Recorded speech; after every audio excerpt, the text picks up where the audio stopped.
నెలకి 50,000 నుండి 60,000 ఆదాయం రన్ టైలర్ యాప్లో ఆర్డర్ కంప్లీట్ చేసి పేమెంట్ పొందండి.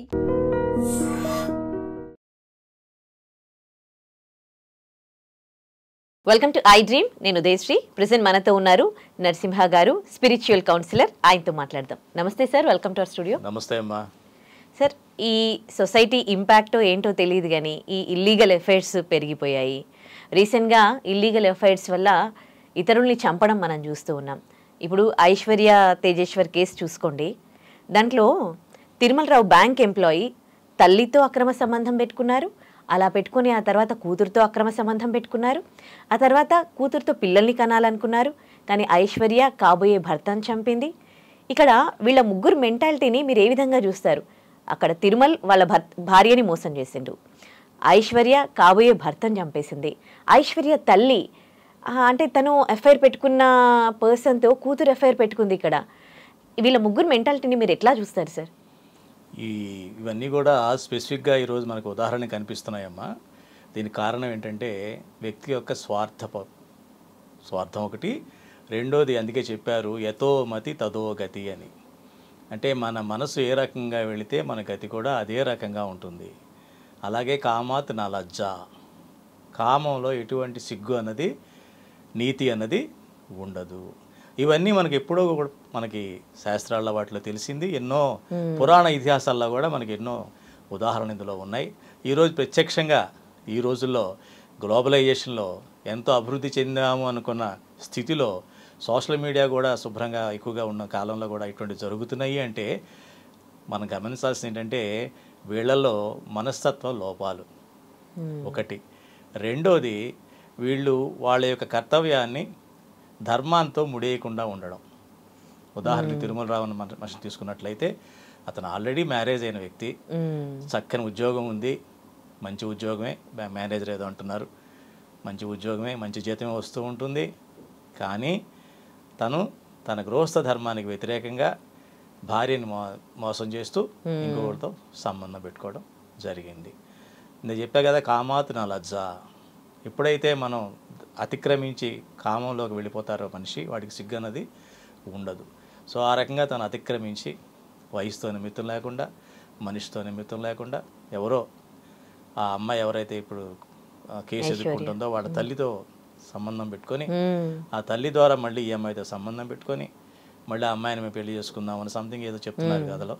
ఆ రకంగా ఒక మనిషి దారి తప్పి ఇంకొక మనిషిని తన దగ్గర ఆధారపడేటువంటి ఒక వ్యక్తిని లోపరుచుకొని, ఆ లోపరుచుకోవడం కాకుండా తన ద్వారా ఇంకొకరిని లోపరుచుకొని చాలా దిగజారిపోయాడు అనమాట. అందుకనే ఏతో మతి తదో గతి అని.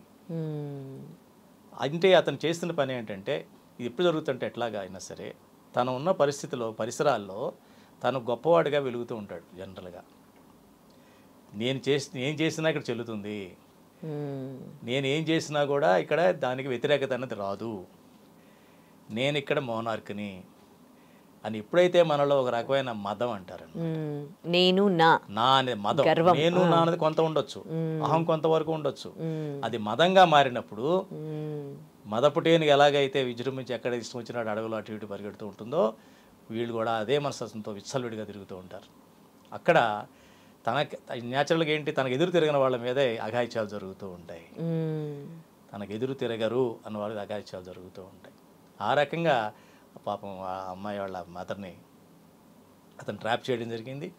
తద్వారా ఆవిడ కూడా బహుశా మరి ఆ అమ్మాయి ఏదో అన్నారు, ఏదో మొదటి హస్బెండ్ కూతురు అని ఏదో చెప్తున్నారు, అట్లాగే ఏదో అట్లా ఏదో మొత్తం ఆవిడకి ఎట్లా ఉందో తెలియదు, ఆవిడ ప్రవర్తన సరళి మనకు తెలియదు.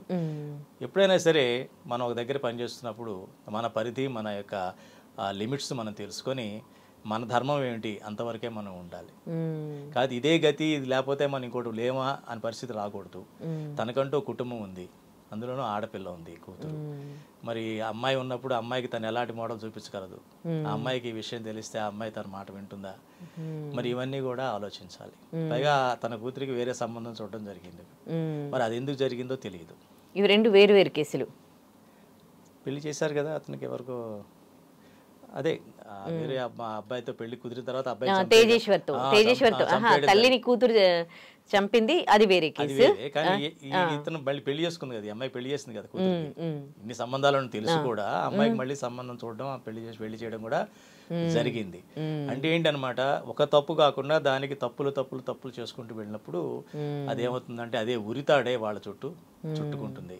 ఒక్కసారి మనం ఏంటంటే ఏదన్నా తప్పు అంటే పర్వాలా, తప్పు ఘోరం కింద మారిపోతుంది, ఘోరం అఘాయిత్యం కింద మారిపోతుంది, అఘాయిత్యం రాక్షసత్వం కింద మారిపోతుంది. కానీ బలైపోతోంది ఎవరు? వీళ్ళు చేసిన తప్పులకి వాళ్ళే బలవుతారు. ఇక్కడ ఒక ప్రాణాన్ని తీసేశారు వీళ్ళందరూ కలిసి. అందుకనే కదా దాన్ని అందుకే ఏం చెప్తారంటే సంఘం ఇంపార్టెంట్. కుసంగమా సత్సంగమా? కుసంగం అంటే ఏంటంటే మనం ఏదో మొక్కుబడిగా పైన చూసి మనం మెరుగులు చూసి మనం ఎటువంటి సంబంధాలు పెట్టుకోకూడదు. లోతుగా ఆలోచించి వాళ్ళ గురించి పూర్తిగా తెలుసుకున్న తర్వాతే మనం సంబంధ బాంధవ్యాలు పెంచుకోవాలి. కానీ ఏదో పైన చూసి మా కులం అనో లేకపోతే మా ప్రాంతం అనో లేకపోతే మాకు వాళ్ళ ద్వారా కొంచెం ఆస్తులు కలిసి వస్తాయనో, ఏదో లోపల ఎజెండా వేరే ఉంటుంది, జెండా వేరే ఉంటుంది.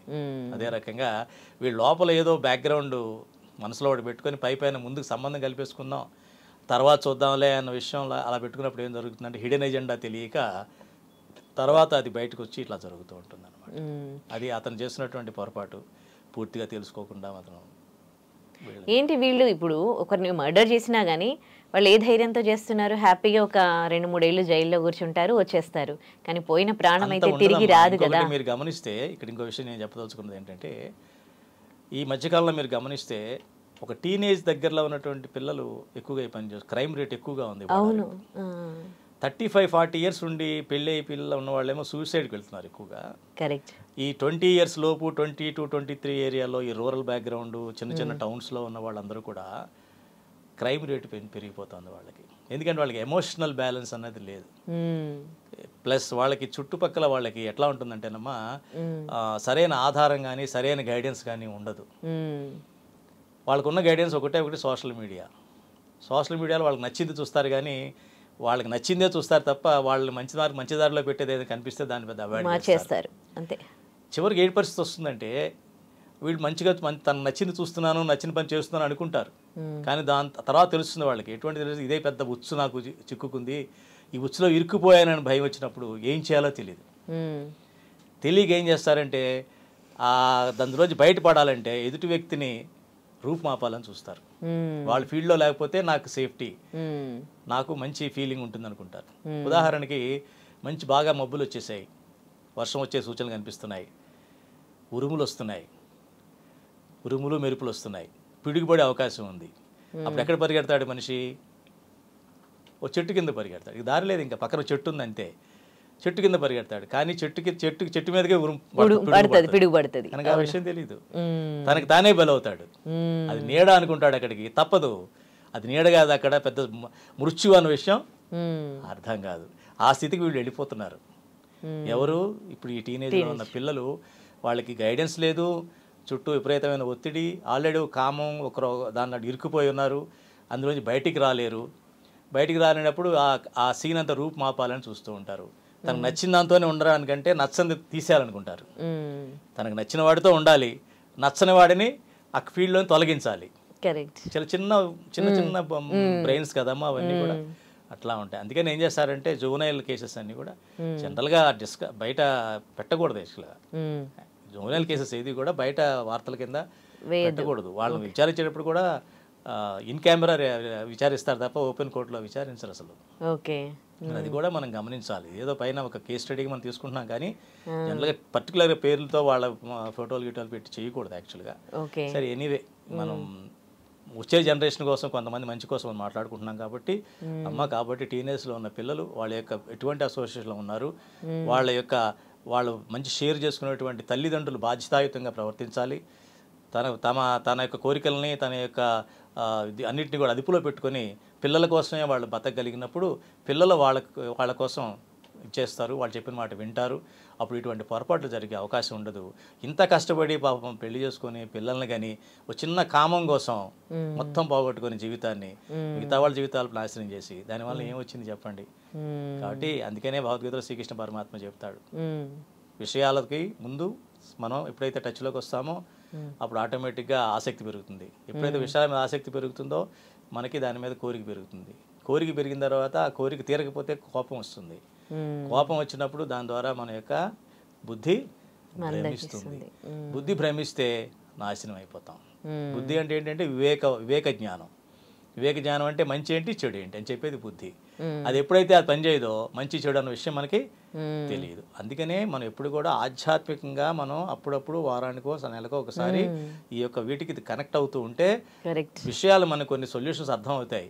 అప్పటికప్పుడు అవసరం లేకపోవచ్చు మనకి, అది దాని అవసరం అప్పుడు లేకపోవచ్చు, కానీ ఫ్యూచర్లో ఎప్పుడన్నా సరే అటువంటి పరిస్థితి వచ్చినప్పుడు అలా పిడుగుతో పడ్డ చెట్టు కింద నిలబడకుండా మనం ఎక్కడికి వెళ్ళాలి, ఇక్కడ మనకు సేఫ్టీ అనే విషయం అప్పుడు అర్థం అవుతుంది. కరెక్ట్, చాలా బాగా చెప్పారు సార్, ధన్యవాదాలు. Thank you. నిజంగా ప్రస్తుతం ఉన్నటువంటి సమాజం దేనికి ప్రయారిటీ ఇస్తుంది? ఆర్థిక సంబంధాల చుట్టూ మాత్రమే తిరుగుతుంది. మళ్ళీ ఎన్నికలంగానే చాలా విరక్తి కలుగుతుంది. మంచి అనిపిస్తుంది కదా, లేడీస్ కూడా ఛాలెంజింగ్ జాబ్స్ చేసినప్పుడు చాలా బాగుంటది. ట్రాఫిక్ అసిస్టెంట్స్ గా నియమించిన ట్రాన్స్జెండర్స్ అందరితో సాల్యూట్ చేయించుకుంటున్నారు. ఫుడ్ డెలివరీ ఇవ్వటానికి వెళ్ళినటువంటి డెలివరీ బాయ్ అనిల్ పై కళ్ళ ముందు